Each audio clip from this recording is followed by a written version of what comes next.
Hello, welcome back. This is Leviticus chapter 16, and this is where we get the Day of Atonement.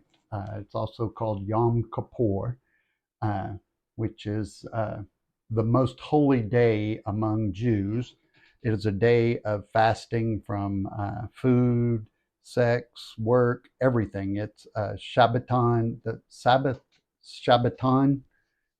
I'm probably saying that wrong, but uh, what's it called? The Sabbath of Sabbath, Shabbat, Shabbaton, a Sabbath of solemn rest. So it is the most sacred day. They don't do really much of anything on that day. So it is a really big deal in the Jewish faith, and it's usually the night before is spent in prayer and as a congregation in a lot of synagogues.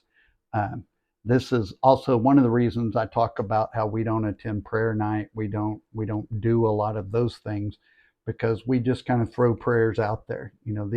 This is a day of atonement that they search themselves. And I believe we should search our own heart and mind and try to find anything that's preventing us from being closer to God. Then we want to atone for that, get it out, get moving forward. And that's basically what this day has become. So let's learn what the day was originally intended for. And it's not that different than it is uh, observed today, but it is a little different because they don't have the temple. But I'm going to read from the New Living Translation, and it goes like this.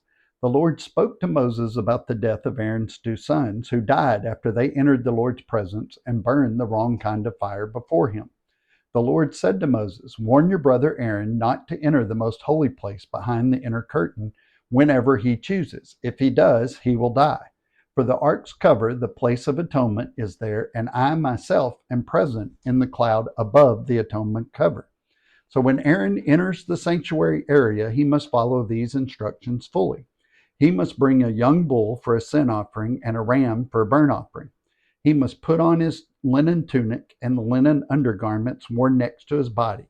He must tie the linen sash around his waist and put the linen turban on his head. These are sacred garments, so he must bathe himself in water before he puts them on. And I will just say that when you think about this is in the desert, and they got to keep all this stuff clean. So it's a really difficult thing to go through this process. Aaron must take from the community of Israel 2 male goats for a sin offering and a ram for a burnt offering. Aaron will present his own bull as a sin offering to purify himself and his family, making them right before the Lord. Then he must take the 2 male goats and present them to the Lord at the entrance of the tabernacle. He is to cast sacred lots to determine which goat will be reserved as an offering to the Lord and which will carry the sins of the people to the wilderness of Azel. Aaron will then present as a sin offering the goat chosen by lot for the Lord. The other goat, the scapegoat, chosen by lot to be sent away, will be kept alive, standing before the Lord. When it is sent away to Azel in the wilderness, the people will be purified and made right with the Lord. Do you ever wonder where scapegoat comes from? This is it. Leviticus chapter 16. Aaron will present his own bull as a sin offering to purify himself and his family, making them right with the Lord. After he has slaughtered the bull as a sin offering, he will fill an incense burner with burning coals from the altar that stands before the Lord. Then he will take 2 handfuls of fragrant powdered incense and carry the burner and the incense behind the inner curtain. There in the Lord's presence, he will put the incense on the burning coals so that a cloud of incense will rise over the ark's cover, the place of atonement that rests on the Ark of the Covenant. If he follows these instructions, he will not die. Then he must take some of the blood of the bull, dip his finger in it, and sprinkle it on the east side of the atonement cover. He must sprinkle blood 7 times with his finger in front of the atonement cover. Then Aaron must slaughter the first goat as a sin offering for the people and carry its blood behind the inner curtain. There he will sprinkle the goat's blood over the atonement cover and in front of it, just as he did with the bull's blood. Through this process, he will purify the most holy place, and he will do the same for the entire tabernacle. Because of the defiling sin and rebellion of the Israelites, No one else is allowed inside the tabernacle when Aaron enters it, for the purification ceremony is in the most holy place.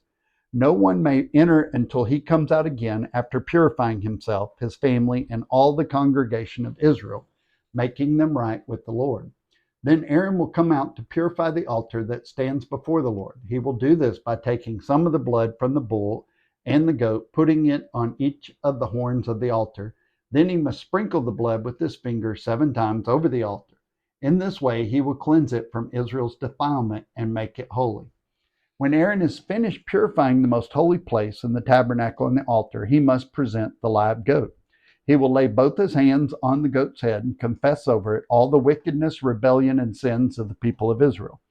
In this way, he will transfer the people's sins to the head of the goat.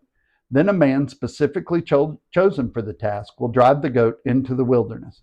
As the goat goes into the wilderness, it will carry all the people's sins upon itself into a desolate land. When Aaron goes back into the tabernacle, he must take off the linen garments he was wearing when he entered the most holy place, and he must leave the garments there. Then he must bathe himself with water in a sacred place, put on his regular garments, and go out to sacrifice a burnt offering for himself and a burnt offering for the people. Through this process, he will purify himself and the people, making them right with the Lord. He must then burn all the fat of the sin offering on the altar. The man chosen to drive the scapegoat into the wilderness of Azazel must wash his clothes and bathe himself in water. Then he may return to the camp. The bull and the goat presented as sin offerings, whose blood Aaron takes into the most holy place for the purification ceremony, will be carried outside the camp. The animal's hides, internal organs, and dung are all to be burned. The man who burns them must wash his clothes and bathe himself in water before returning to the camp. On the 10th day of the appointed month in early autumn, you must deny yourselves. Neither native-born Israelites nor foreigners, that's us, the Gentiles, living among you may do any kind of work. This is a permanent law for you. On that day, offerings of purification will be made for you, and you will be purified in the Lord's presence from all your sins. It will be a Sabbath day of complete rest for you, and you must deny yourself. This is a permanent law for you. In future generations, the purification ceremony will be performed by the priest who has been anointed and ordained to serve as high priest in place of his ancestor Aaron. He will put on the holy linen garments and purify the most holy place, the tabernacle, the altar, the priest, and the entire congregation. This is a permanent law for you to purify the people of Israel from their sins, making them right with the Lord once each year. Moses followed all these instructions exactly as the Lord has commanded him. Now remember too, when God says something once, it matters. When he says it's twice, it's even more important. And when he says it's 3 times, it's pretty big deal. He means for us to remember it. And I think he said that was a permanent law. So do with it what you want. All the rituals in Leviticus, including the ones we're about to read about, required the temple and the priesthood. The Day of Atonement, or Yom Kippur, as it's called in Hebrew, they had to modify the way they interpreted the Levitical instructions because they had lost their temple. So they should have done what they could without a temple until the temple could be rebuilt, as Ezekiel and Revelation show. But in Hebrew thinking, there was no more important event than Yom Kippur, the Day of Atonement for all sins. It was a big deal. So the biblical purpose of Yom Kippur is to purify the tabernacle of uncleanliness and to purify the people, the priest, and the high priest. Because of Jehovah's dwelling place were defiled, he would not maintain his presence there because he can't be in the presence of uncleanliness. So he would not be able to stay there in his presence, which he's inside us now. So God's view gave way after the destruction of the temple to a new viewpoint, basically, that Yom Kippur was for judgment and atonement of sin for the people of Israel. Twice the temple was destroyed. The people were unable to be purified and offer blood sacrifices to atone for their sins. So they began to come up with ways around the problem. The result was tradition. The guilt becomes overwhelming, so you got to come up with some way to get rid of that, and that's basically what we did. I didn't do it, but we do that in the church too. We come up with different ways how we worship. That's the way we think it should be done instead of the way God says that it should be done. So this is human nature, and let's not look down on them for trying to remove their guilt, but rather look at our traditions and do the same thing. We sing songs in church, and we have these massive nights of worship and praise to do the same thing. I'm not knocking anyone, but I'm just asking, should we do those and say we're doing what God calls us to do? That's all I'm saying. This is where speaking something and saying God told me is dangerous. Did God really say this is a permanent law for us? And then go, unless you want to do it a little differently, then I'll be just as happy with it. You know, worship, when we read some of this, we think, man, that's a lot of work. That's a lot of effort. That's why I rail against the worship that we call worship now, where we just go and watch people worship. We don't actually worship. Some people don't even sing. They don't even stand up. They don't do anything. We don't even participate. We're just watching it happen. It's kind of like watching a football game. You didn't play football. You just watched other people play football. So how would the tabernacle become defiled? Well, a priest not properly performing his duties, but being unaware of his error, or unclean food in the courtyard, or someone dying in the tabernacle grounds, or by someone who touched someone who died entering the tabernacle grounds. There's a number of different ways this could happen. God makes it clear just how dangerous of a job the high priest has too. It is not to be taken lightly or just customized the way we want to do it. Common priests entered the outer chamber of the holy sanctuary, a chamber called the holy place. The expensive outfit made it clear that the high priest was the holiest man in all of Israel. But when standing in Jehovah's presence, the plain white clothing symbolized the low status that even the holiest man on earth bore in comparison to God of the universe. So that's why he goes and changes in plain clothes, because when you stand in the presence of God, your status doesn't matter. You are the lowest in the room, no matter what happens. So we now get the rules and ordinance for what's called the scapegoat ritual. In verse 8, it says, one lot for Jehovah, not the Lord, and one lot for Aziel. That's where we changed it all to say the Lord, because that makes it all about Jesus and less about the God of the universe. So Aziel was a name given to a demon that lived in the wilderness. The smoke acted as a veil for Aaron.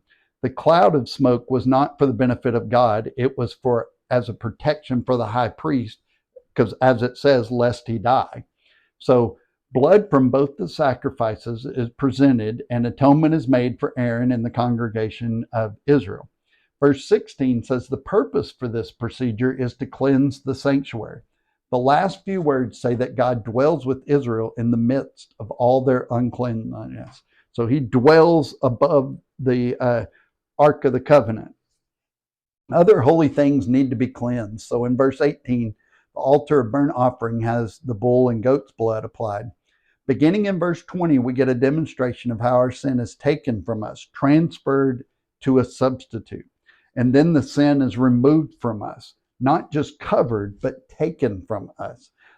Even the scapegoat ceremony, where the Israelites stand helplessly and watch as God cleanses them from their sins, is a shadow of our position today. He sends our sins out to nowhere.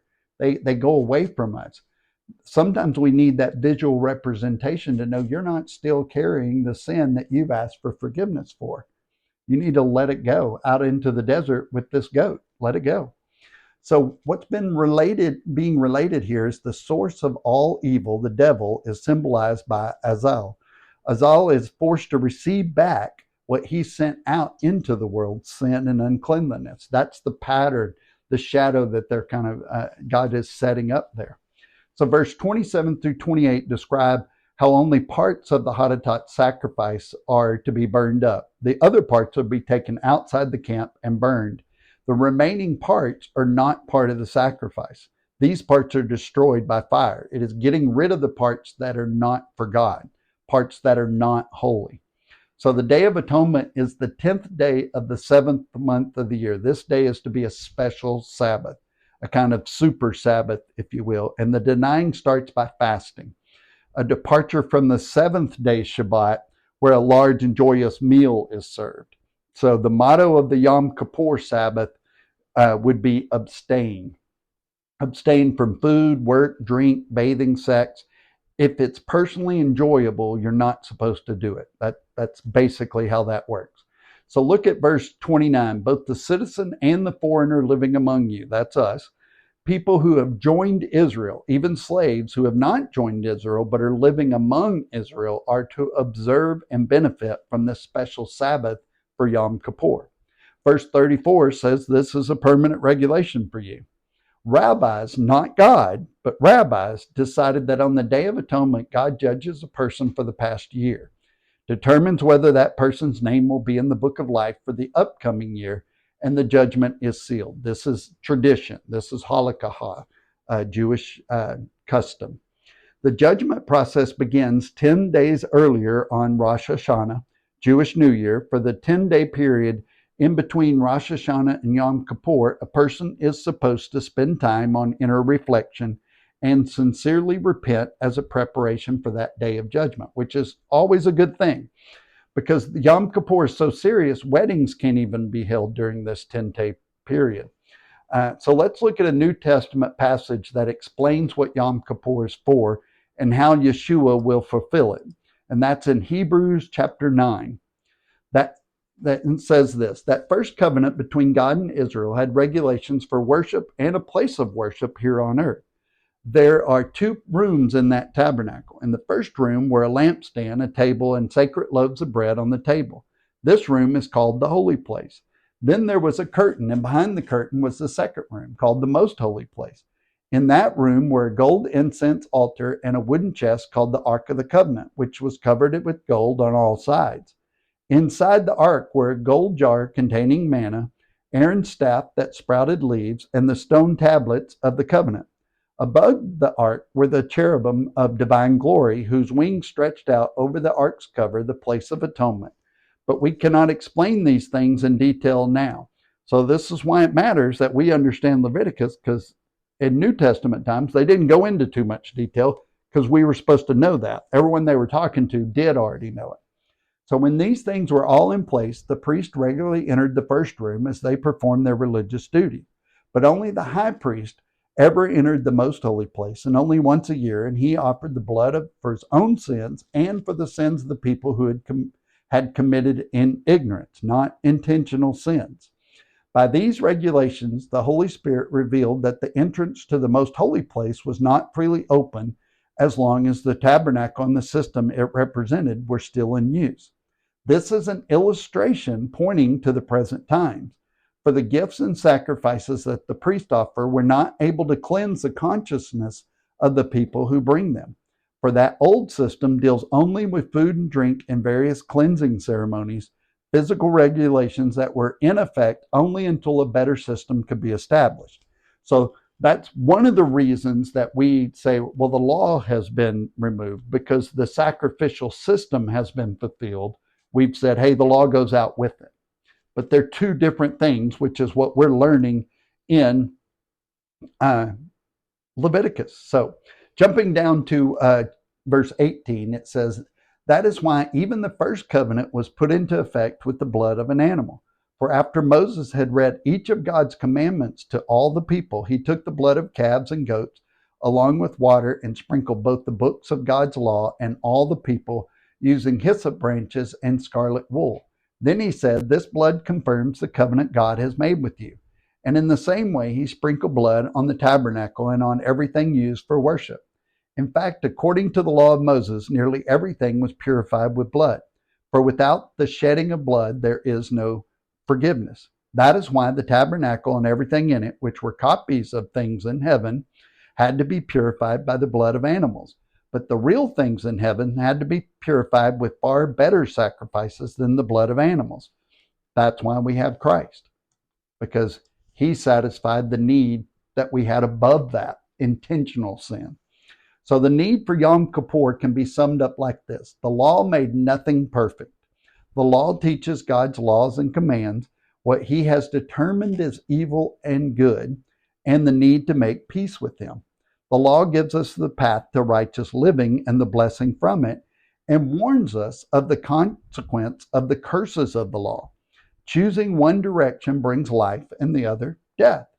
The law did not provide a remedy for all sins. The law was perfect, but its purpose was not perfect. That was Yeshua's mission, Jesus the Christ. Yom Kippur takes place on the 10th day of the 7th month of the biblical religious calendar. Even the number of the month and day is significant. The 7th month is the Sabbath month. The number of the day is 10. 10 is the biblical number of completion, completion in the sense of fullness. Scripturally, Yom Kippur was a solemn time. It was also filled with joy, knowing that if the high priest did his job right, then all Israel's sins would be forgiven. Later in the day, the high priest would enter the Holy of Holies carrying a vessel filled with blood. This would happen 3 times. Some of the blood was from the bull, some from the slaughtered scapegoat. The priest and worshipers watched as this was the last they would see the high priest until he either reemerged, meaning God had accepted the sacrifices of the people, or he never came out, meaning he had been struck dead, the sacrifices rejected, and the people would be forced to live under their sin until next year at the same time. So imagine the emotional trauma this caused and the anticipation and then just attention that they paid to this. Tradition developed that had a Gentile lead the goat into the wilderness to a cliff and pushed it off, ensuring the goat, with Israel's sin, would never return. And that's just tradition. That's obviously not in what we just read. Yom Kippur or any biblical feast cannot be fully conducted without the holy temple and the priesthood. That does not mean that we should not do what we can to observe God's appointed times. But here's the good news. The perfect law has been perfectly followed. The Messiah Yeshua is the perfect mediator. He is the sinless high priest who never had to have his sins atoned for. He is the ideal innocent sacrifice. Yeshua has accomplished some of Yom Kippur's purpose. He became the sacrificial goat that atoned once and for all, but all Israel has not yet been saved. And Paul in Romans 11 said Yeshua's priority was Israel. So in his return, he will save Israel from its earthly and spiritual enemies and bring them to peace with God. So when we read Romans and we read Leviticus, we see all of these patterns set up and understand what Yeshua actually did. So if you just heard this and said, okay, I need a scapegoat, I need blood, I need a temple, you don't. That's what Yeshua the Messiah provided. So we don't have to worry about that anymore. But it doesn't mean we can ignore what God's asked us to do. And it doesn't mean that we shouldn't search our heart and mind and ask for forgiveness for a sin maybe we don't even remember we committed, or we don't even know we committed. That's also a very good thing to do. And Yom Kippur is a great time to do it. But you could also do it each and every day, because we have access to God all day, every day, all year. And that's an amazing thing. So love God, love people, and change the world.